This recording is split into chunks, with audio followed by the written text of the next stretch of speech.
I've got one thing to say to you.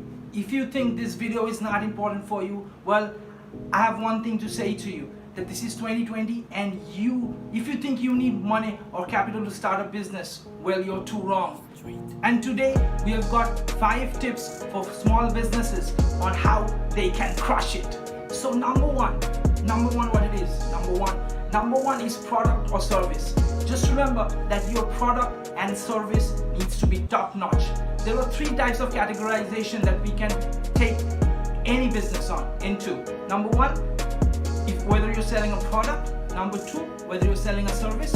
Or number 3, it can be a combination of both. Now, let me tell you what you need to do, what is very important for a small business. For a small business, it is very important that you provide the top notch, the best quality to your customers. Customers or your clients are gonna come back only if you have the best quality of the product. And with that, you should maintain the quality, and that is something that is gonna put you forward in the long run. Okay, so number two is follow up. Follow up with clients. If you're not following up, clients are not a one-off thing. You need to follow up with clients. Clients are money, customers are money. The more the relationships you build, the more the money you'll make. Just remember, they are not just about money. You need to follow up. You need to build a long-term relationship with your clients. If you do not focus into relationships, man, I'm telling you, you're not gonna make any money. Number 3. So what's number 3? Have a very competitive pricing for your product. Do not price your product cheap. If you think if you're gonna price your product cheap, you're gonna hit the market, you're gonna get all the sales. No, you're bloody wrong, I'm telling you. You're gonna go down in a year or 2. Maybe you can have the market for a while, but your product won't survive on the long run. You need to have a competitive pricing. When we get something for cheap, let's say we have product A and your product is number B. Your competition is product A. Product A has a price of 200 rupees for the product, and for the same amount of quality, you're charging 50 rupees for a product. But the customer won't understand that. They would think the 200 rupee product is premium and your $50 product, 50 rupees product is cheap. And that is a mindset, you can't change that. So what you need to do a pricing of around 150 to 170 for 200. That is cheaper, but that is competitive, leaving you margins on the table. And that is how you create a brand. Remember, my friends, you don't price your products cheap, you price it competitively. Okay, so number 4. What is number 4? Number 4 is margins, man. That is very important. Most small businesses, they fail because of margins. You need to have bloody good margins on the table. Remember, you're a small business. You won't get the volume of sales that a big company gets. So what you need to do, you need to price your product with a good margin. So if you have a good margin, you're gonna make it.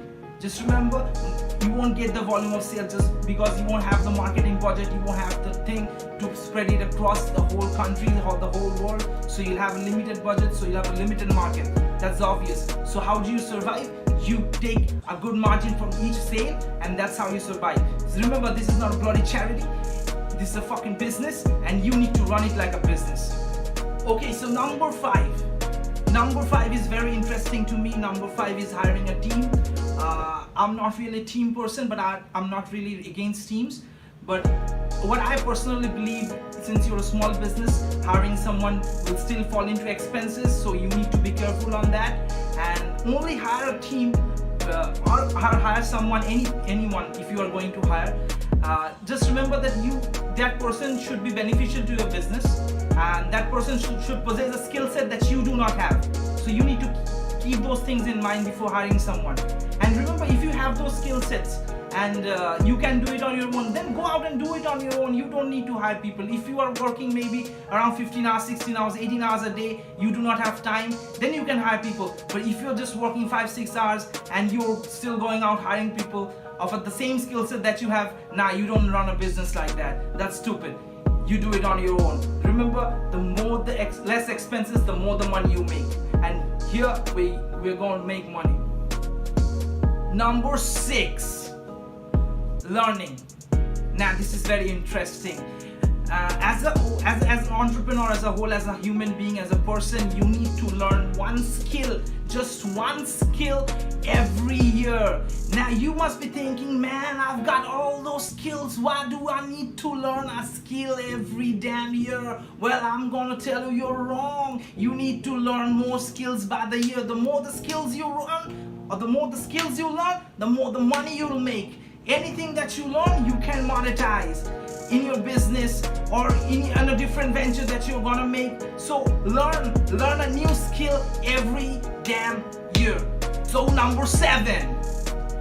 Okay, so let's suppose you have a good business around going on for you. You earn about a good sum of money every year at the end of the financial year. So you're probably thinking, well, I've made money, but what I'm gonna do about it? Well, your money is gonna make money for you. That's what you do. That's what everyone does. That's what a successful person does.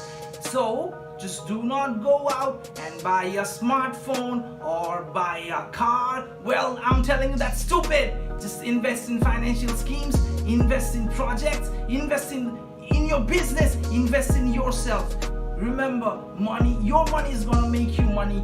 Your liabilities won't make you money. So be disciplined, be straightforward, invest only into assets, and that's how your money will help you grow as a money. Last working. Yes. Okay, so this is the 7 steps. 7 steps? Not at all. Okay, so this is the 7 steps that as an entrepreneur, as a small business owner, you need to follow to grow wealth. Guys, I'm telling you, 2020 is a year of opportunity. That COVID will come and go. It may come next year, it may come after 10 years, but will it stop your business? Absolutely not. You're gonna be wise. You have to be wise. You have no choice. Otherwise, you will get crushed, and I don't want you guys to get crushed. You need to be wise. You need to invest, and you need to make money.